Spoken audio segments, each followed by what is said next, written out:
Hey, and welcome to the Meditations and Musings podcast.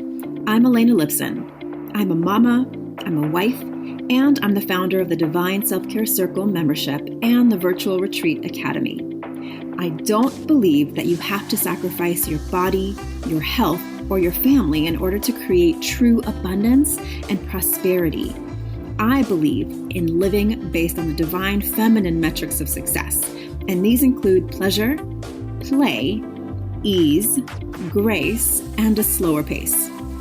Each week, I'll bring you 1 to 2 new episodes.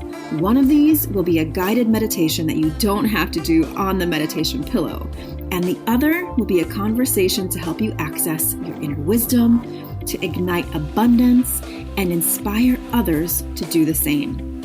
I invite you to join me on this journey back to the magic of a divinely aligned and well cared for you.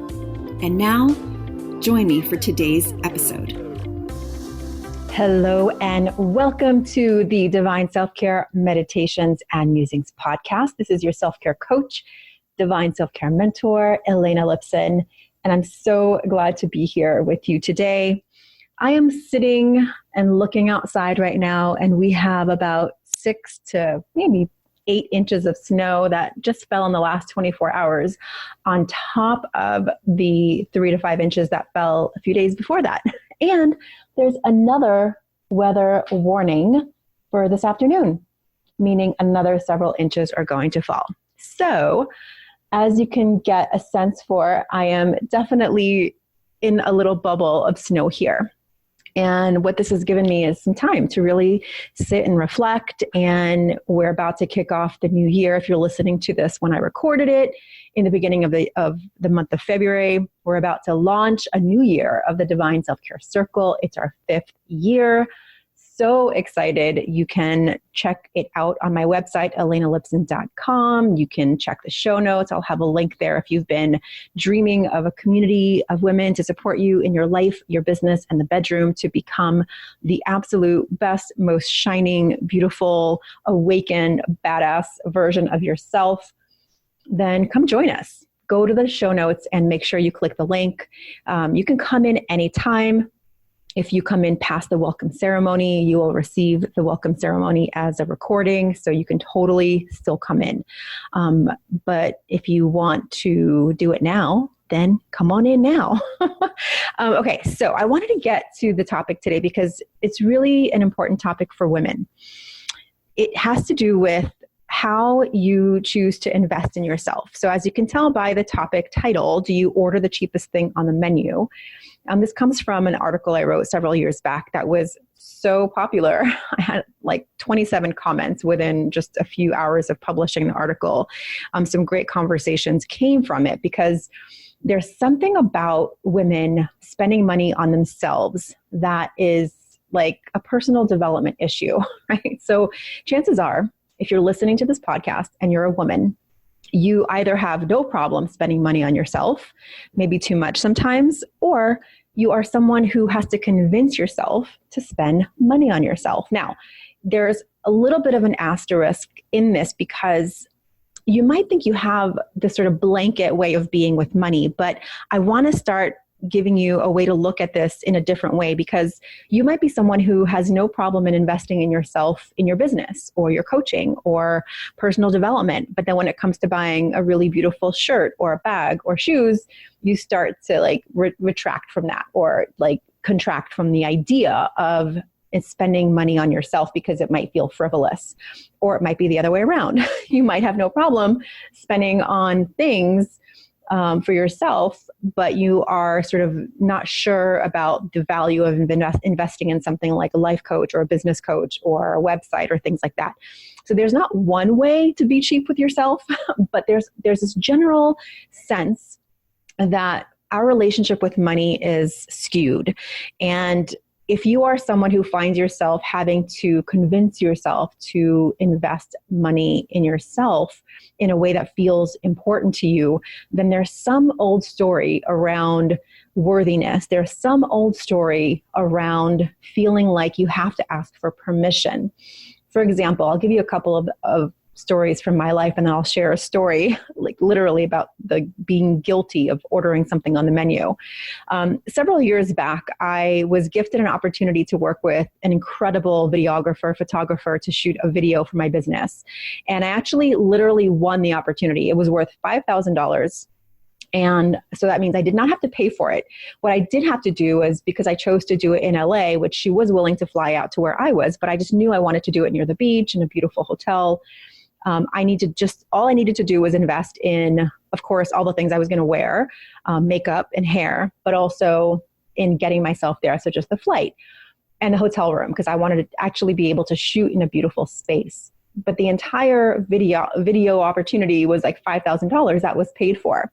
So when it came time for me to book the hotel, I was sitting there with several options. One of the options was kind of a mid-level hotel that would be somewhere about $150 to $200 a night for about 2 or 3 nights, I believe it was. And then the other option, which was making me feel all sort of feelings, like from contracted to excited to nervous to scared, was about $400 a night. So I was sort of looping around the issue for a couple of days, probably more like a week. And finally, I just looked at my husband. I'm like, I don't even know what to do. I'm like, this hotel is, 5 stars and it's amazing. And the room is gorgeous. And it's right near Santa Monica where I want to be able to walk to the beach.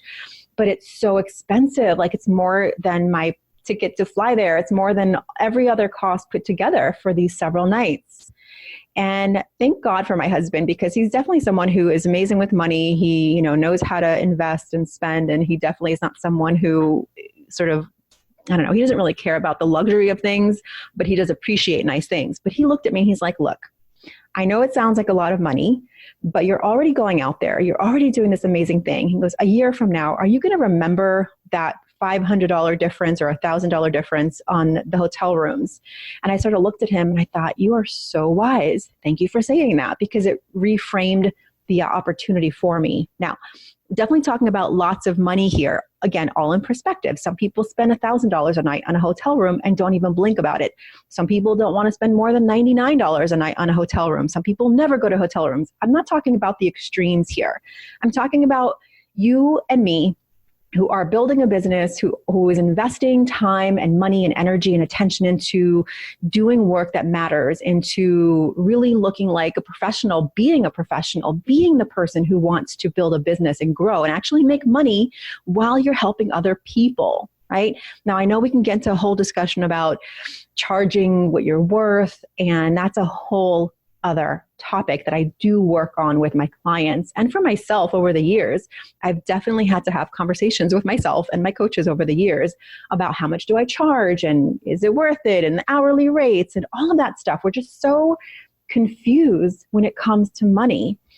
So thank goodness I did listen to my husband and I got the better hotel room, and the pictures are phenomenal. The video is phenomenal because I actually don't even remember exactly how much it was. So he was right. I would not remember. What I would remember was sacrificing what I really wanted. So that's why this title called, Do You Order the Cheapest Thing on the Menu? So I wanted to just talk a little bit about this one example because I am guilty. I am guilty of ordering the cheapest thing on the menu. In fact, I have not ordered things on the menu that I'd rather have because of price. Now, I'm talking about a $5 difference maybe, right? Will that $5 make or break me? No. And yet, there has been times where I found myself ordering the cheaper item on the menu. Now, it rarely mattered whether I was paying or whether someone else was paying. This way of looking at the menu had become a habit. And it's a habit of being cheap with myself that spilled over to other areas of my life as well. Now, this isn't the same thing as scoring a fabulous deal on something I love, because no matter how much money I have in my bank account, I will always love the feeling of getting exactly what I want for a great price. But this ordering cheap habit is a sign of something else that maybe you can relate to. It's something deeper, something about what I thought I was worth. Now, I know I'm not alone here. As women, we have a hard time doing nice things for ourselves on a regular basis.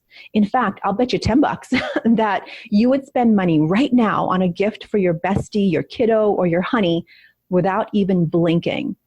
But when it comes to spending that extra bit on you, you're waiting for some external permission or special occasion to splurge on yourself. Now, before you begin to roll out all the excuses, I invite you to just pause and take a deep breath. Now, come on, join me. Take a deep breath and really feel into that exact moment of deciding whether or not to buy that slightly nicer item for yourself, buying that more expensive thing on the menu that you really want, or investing in yourself or your business because it's the next step for you. Did you hesitate? Why? Why did you hesitate? Think about it. Here's what I know to be true for me. The women that I've been blessed to work with and to know in my life are the most generous, beautiful souls that I'm honored to walk with on this beautiful path. And they all have something in common. They do for others first. Now, yes, this is a generous and giving quality, but when that same sense of giving is not also flowing to yourself, there is a level of sacrifice that begins to eat away at your spirit. Now, because you found your way to this podcast and on some level are drawn to the topic of self-care, I know that somewhere deep inside of you, you're feeling the stirring of the importance of giving yourself the time, the space, and the gifts that you so freely give to others. For so many of us, we look at taking time for ourselves as something that we'll do later when we have time. And so we continue to put ourselves off for another day. So what does this have to do with ordering the cheapest thing on the menu? When you truly, deeply, and unwaveringly feel the power of self-worth and self-love flowing towards yourself, you won't have that internal negotiation about ordering what you really want. You won't put yourself last on that list anymore. When you know your own self-worth, you will ask for what you want and what you need. You'll say yes when you want to, and you'll say no when you mean it. And you'll do it with kindness and integrity because that is how you roll. But you'll say what needs to be said. That's the power of knowing you're worth it. When you treat yourself as well as you do your best friend, you will glow with the radiance of self-love and knowing that the time you give to yourself to recharge and refill and refuel will be a gift to everyone around you. So why self-care? Here are some of the words that the women I work with and the women in my circle use after they have experienced the power of the self-care practices that I teach in the circle and throughout the work that I do. They say things like, I have more energy. I feel rejuvenated. I'm inspired. I'm actually more patient with my kids and spouse. I love my time alone. It totally inspires new ideas in my life and my business. I'm painting again. My sex life is better. I didn't expect that. I know I'm worth it, and I'm investing in me and my business, and it feels juicy and in flow. I know I can enjoy daily luxuries because I'm worth it. And finally, my days feel effortless. These are the side effects of self-care and self-worth. So the next time you're ordering from the menu, looking at your weekly calendar, I challenge you to get what you really want and to make an appointment with you to do nothing or to do exactly what you've been wanting to do.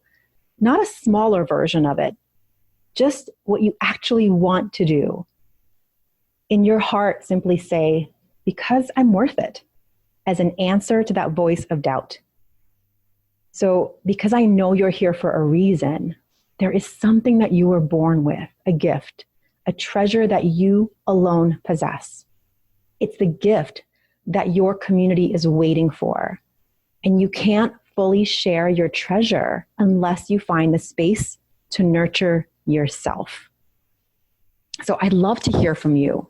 How can you commit to taking divine care of you today?